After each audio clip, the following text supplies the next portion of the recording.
after the unveiling of the African National Congress into the periods of the 1990s, there was a strong sense of South Africa's historicity. We as South Africans often shared it. We attached the adjective new to everything. New South Africa, new society, new age. Even the new National Party was transformed into, the National Party became the new National Party.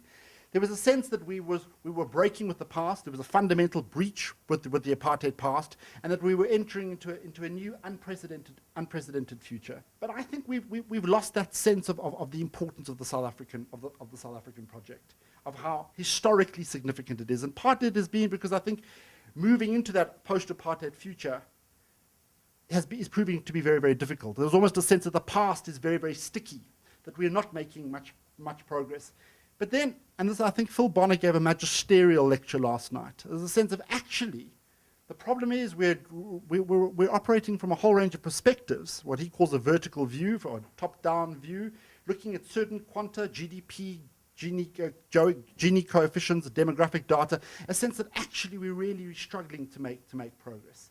His sense, though, and it's certainly the one which is shared by this project and shared by me personally, actually South Africa is a much more complex and much more interesting place once we change perspective. The importance of the radical scholarship that emerged in and about South Africa in the 1970s, like third world scholarship more generally, was that it showed how the ordinary functioning of politics and capitalism in the white polity, or for that matter the metropole, was dependent on extreme violence in the colony. Therein lay South Africa's world historical specificity.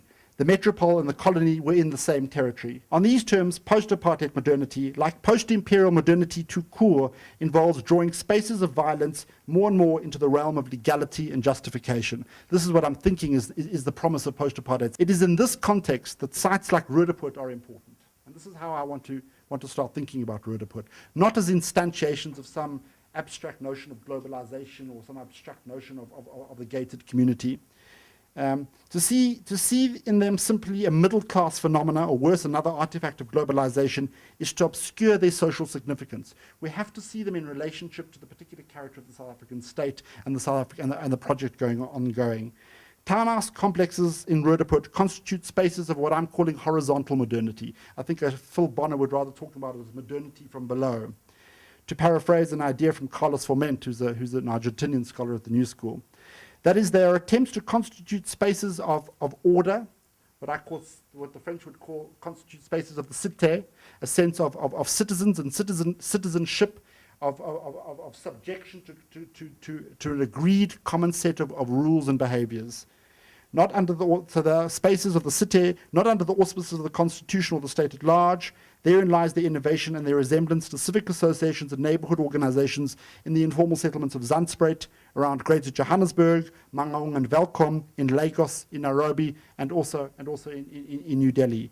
There are social responses to the enduring legacy of colonial violence. And what I mean by that is that the major challenge is that we have proved that South Africa is proving very, very difficult from a state or vertical perspective to reduce these spaces of colonial violence. And I'm thinking that the townhouse complexes in Roodepoort are